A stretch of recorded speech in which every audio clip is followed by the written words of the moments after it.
وہ back yard میں servant quarter کے سامنے والی زمین پر کھیتی باڑی کر رہی تھی۔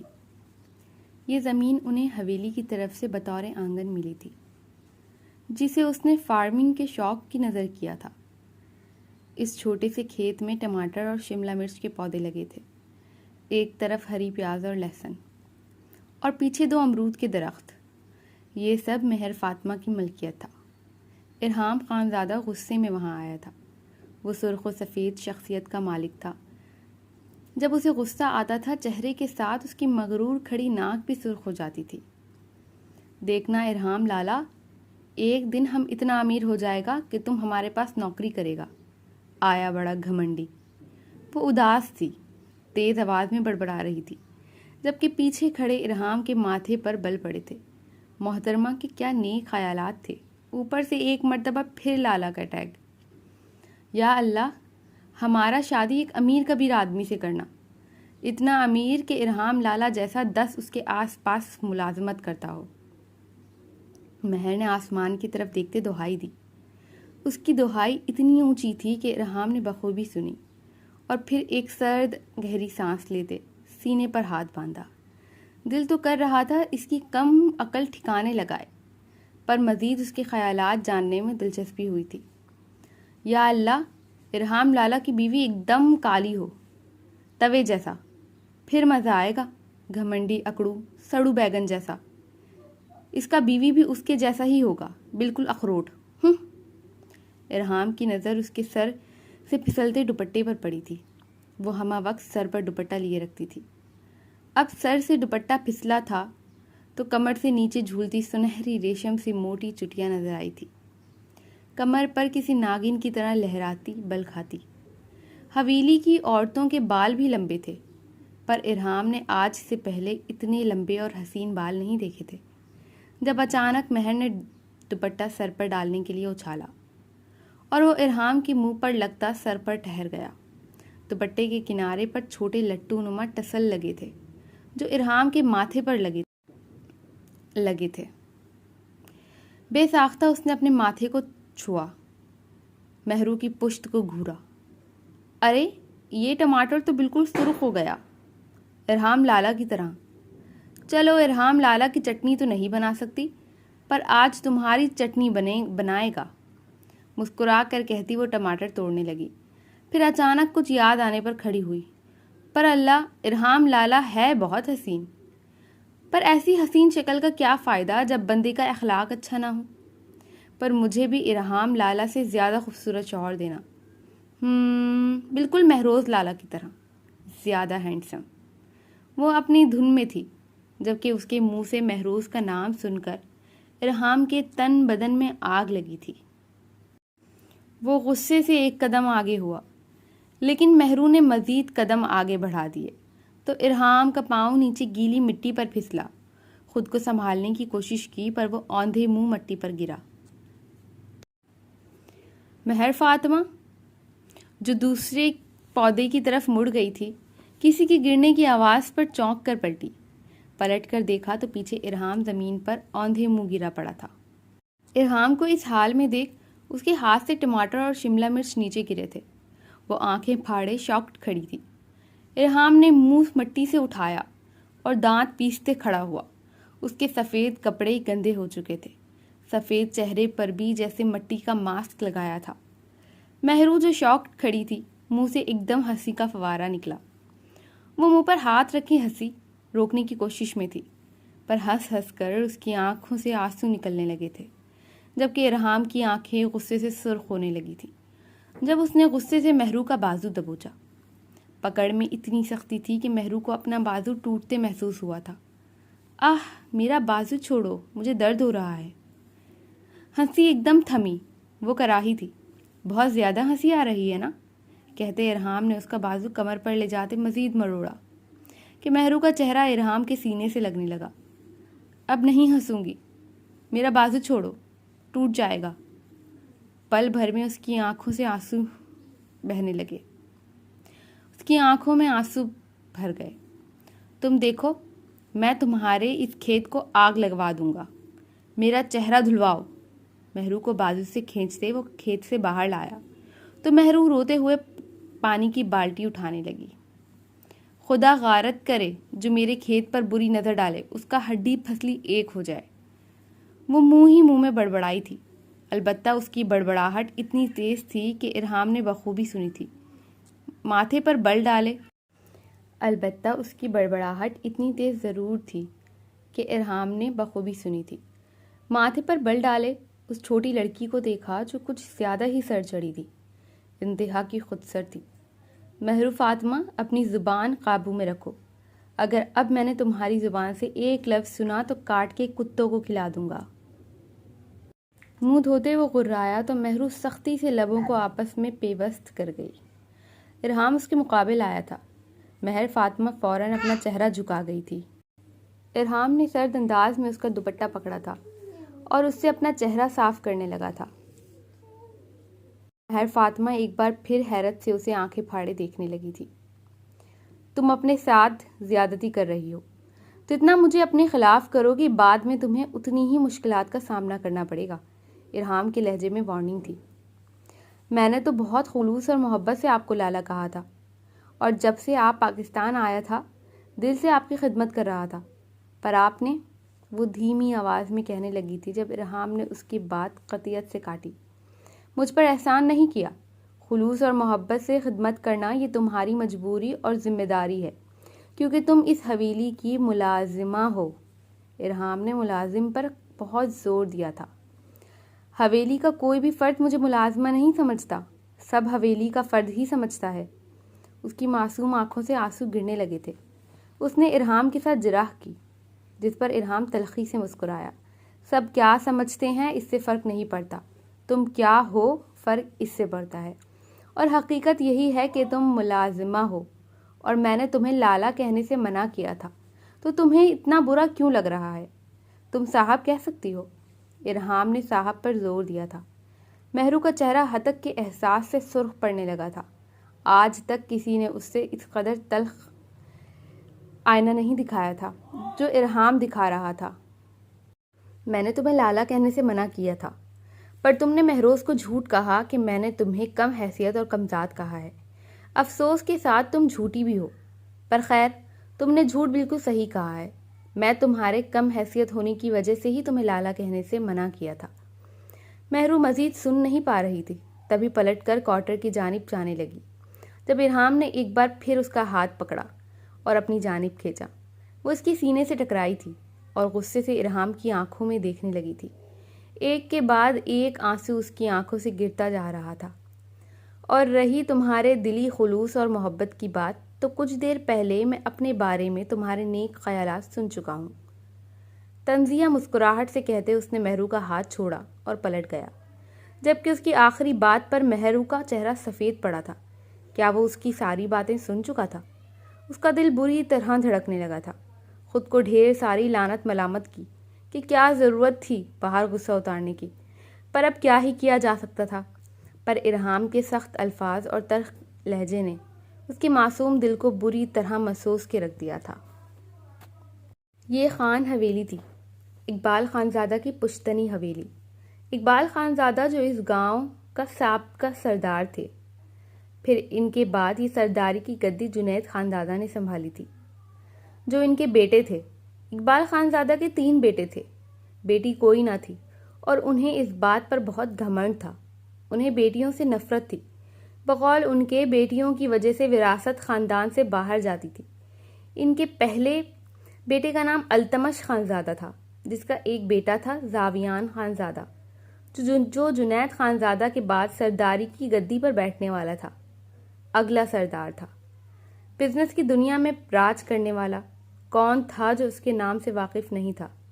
اس کی شخصیت جس سے گاؤں کا ہر شخص مرعوب تھا۔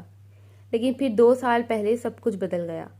زاویان خانزادہ کی موت کی خبر حویلی سمیت پورے گاؤں کو جھنجھوڑ گئی۔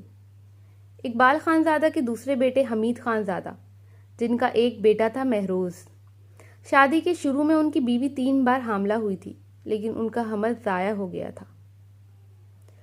کہنے والوں کا کہنا تھا کہ وہ حمل ضائع کروایا گیا تھا کیونکہ حمل میں بیٹی تھی، پر اقبال خانزادہ کے سب سے چھوٹے بیٹے جنید خانزادہ، جو اس وقت سرداری کی گدی پر فائز تھے، ان کے 2 بیٹے تھے، ارحام خان زادہ اور ایک بیٹا جو اس وقت امریکہ میں تھا، اسفندیار خان زادہ۔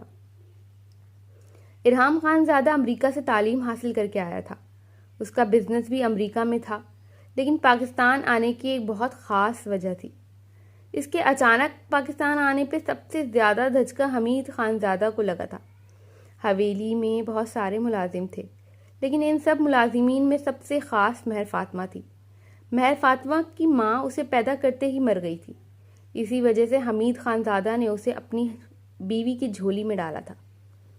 ارحام اپنے کمرے میں آیا تو چہرے پر انتہائی سرد تاثر تھا۔ کاؤچ پر بیٹھتے اس نے اپنے سر کو تھام لیا، اپنے بولے گئے الفاظ ذہن میں گردش کرنے لگے۔ وہ یہ سب کہہ کر اس کے ننھے سے دل کو ٹھیس نہیں پہنچانا چاہتا تھا، پر اس کے منہ سے مہروز کا نام سن تن بدن میں آگ لگ گئی تھی۔ اسے مہروز ہینڈسم لگتا تھا، وہ اپنے ہم سفر کے طور پر مہروز کو آئیڈیلائز کرتی تھی۔ یہ سوچ ہی اس کا دماغ خراب کر رہی تھی، لیکن اب اپنے الفاظ پر افسوس بھی ہو رہا تھا۔ سگریٹ سلگا کر لبوں سے لگائی، اسے یقین تھا وہ جلد نارمل ہو جائے گی، کیونکہ وہ ایسی ہی تھی، بچکانہ ذہن کی لاؤبالی لڑکی۔ کافی دیر وہ مہر فاطمہ کو سوچتا رہا، سگریٹ کی گہرے کش لیتے اس کے ذہن میں ایک جملہ گونجا، ارے یہ ٹماٹر تو بالکل سرخ ہو گیا ہے، ارحام لالا کی طرح۔ ارحام نے بے ساختہ اپنے چہرے کو چھوا، کیا وہ سرخ ٹماٹر جیسا تھا؟ پاگل لڑکی، ارحام نے ذہن جھٹکا۔ گھمنڈی اکڑو سڑو بیگن جیسا، ایک اور جملہ گونجا۔ بدتمیز لڑکی، ارحام کی رائے یکلخت بدلی تھی، جب اچانک فون بجا۔ اسکرین پر چمکتا نمبر دیکھ وہ گہرا مسکرایا تھا۔ سلام لالا جان، آواز میں شوخی تھی۔ ارحام لالا کا لہجہ اور انداز بالکل تبدیل ہوئے تھے۔ اگر کوئی اسے ایسا دیکھتا تو یقین نہ کرتا یہ وہی ارحام ہے۔ معلوم ہوا وہ 4 لڑکیاں کہاں ہیں؟ دوسری جانب سے سرد مہری سے پوچھا گیا۔ جی لالا جان، معلوم ہو گیا، ویسے ایک اور اہم لڑکی کا بھی معلوم ہوا ہے، ارحام نے جس انداز میں کہا تھا دوسری جانب موجود شخص چونکا تھا۔ کس لڑکی کے بارے میں؟ فوراً پوچھا گیا۔ ایک لڑکی ہے جو آج کسی بلال نامی شخص کے ساتھ پھر کیفے گئی ہے، ارحام بول کر اپنی مسکراہٹ ضبط کر رہا تھا۔ یہ اس کا بالکل الگ روپ تھا جو شاید پاکستان میں کسی نے بھی نہیں دیکھا تھا۔ اس کا حلقہ بہت زیادہ مختصر تھا۔ ارحام، اپنی بکواس بند رکھو اور اس معاملے سے دور رہو، دوسری جانب سے سختی سے کہا گیا۔ ارحام جو چاہتا تھا وہ کر چکا تھا، مقابل کو انگاروں پر گھسیٹ چکا تھا۔ ارے لالا، بھابھی ہیں میری، ایسے کیسے؟ ارحام نے کہنا چاہا۔ اسٹے ان یور لمٹس ارحام، وہ تمہاری بھابھی نہیں ہے، کہتے ساتھ مقابل فون کاٹ چکا تھا، جبکہ ارحام نے بے ساختہ کہکا لگایا تھا۔ مجھ پر دھونس جما رہے ہیں، اب سارا دن کوئلہ بن کر جلو گے لالا جان۔ بھابھی نہیں ہے پھر بھی لٹو کی طرح اس کے آگے پیچھے گھوم رہے ہو، ارحام نے کہا۔ وہ ارحام خان زادہ تھا، ایسا کہاں ممکن تھا اس کی آبزرویشن میں کوئی کمی رہتی؟ وہ تو بال کی کھال اتارنے میں ماہر تھا، جس چیز کے پیچھے پڑتا تھا اس سے جونک کی طرح چپک جاتا تھا۔ اس وقت نیو یارک سٹی میں رات کے 2 بج رہے تھے اور یونیورسٹی کے پچھلے روڈ پر شہر بدتمیزی آباد تھا۔ لڑکیاں برہنہ لباس میں ہاتھوں میں بیئر کی بوتل پکڑے ہاتھ اوپر کیے چیئر اپ کر رہی تھیں۔ درمیان میں ایک گھیرا تھا جس کے آگے ایک چوڑی سڑک تھی جس پر اسپورٹس کار کھڑی تھی۔ سب کی نظریں اس وقت تھوڑا پیچھے کھڑی گہرے جامنی رنگ کی اسپورٹ کار پر تھی، جس کے اوپر بیک پر آتش رنگ سے AK لکھا تھا۔ یوں لگتا تھا وہ AK ایک آگ کا شعلہ تھا جو سب کو لپیٹ میں لینے والا تھا۔ اچانک اسنو فال شروع ہوا تھا، ماحول میں مزید جوش پیدا ہوا۔ کچھ فاصلے پر ایک لڑکی منی اسکرٹ میں کھڑی تھی جس کے ایک ہاتھ میں ایک سفید اور سیاہ رنگ کا جھنڈا تھا جسے وہ لہرانے کو تیار تھی۔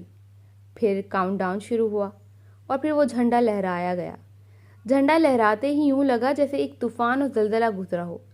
سائلنسر کی تیز آواز پر لوگوں کے کان جھنجھنا اٹھے تھے اور سامنے کھڑی اسپورٹس کار یوں غائب ہوئی تھی جیسے وہاں کبھی تھی ہی نہ، صرف ہوا میں دھواں ٹھہرا تھا۔ روڈ سے 4 فٹ اوپر بڑی بڑی اسکرینز لگی تھیں جس میں گاڑیوں کو مانیٹر کیا جا رہا تھا۔ یہ ریس نیو یارک کی سال میں ہونے والی سب سے بڑی ریس تھی۔ ہر کوئی اس ریس کے پیچھے دیوانہ تھا۔ اس ریس پر بڑی بڑی شرطیں لگی تھیں اور سب شرط ایک ہی شخص پر لگاتے تھے اور وہ تھا AK چیمپئن۔ یہ 20 منٹ کی ریس تھی اور ساری گاڑیوں میں سب سے پیچھے AK کی گاڑی تھی۔ سب کے چہرے بجھے تھے۔ AK کو ہارتا ہوا دیکھنا یعنی اپنی شرط میں لگائی گئی رقم کو ہار جانا۔ اس ریس کو 10 منٹ گزر چکے تھے پر اب تک معاملہ جوں کا توں تھا۔ لوگوں نے اپنی بیٹس بدلنا شروع کی تھیں۔ پیسے AK سے ہٹ کر دوسرے ریسرز پر لگ رہے تھے اور پھر ریس کے آخری 3 منٹ میں جیسے طوفان آیا تھا۔ سارے پاسے پلٹ گئے تھے اور سب سے پیچھے AK نام سے چمکتی گاڑی سب سے آگے نکل رہی تھی اور ریس ختم ہونے سے 1 منٹ پہلے وننگ لائن کراس کر گئی تھی۔ سب کے منہ کھلے کے کھلے رہ گئے تھے۔ پچھلے 3 سال سے وہی جیت رہا تھا لیکن اس بار ریس میں ٹوئسٹ تھا۔ اس پر سے پیسے ہٹانے والے لوگ اب پچھتا رہے تھے۔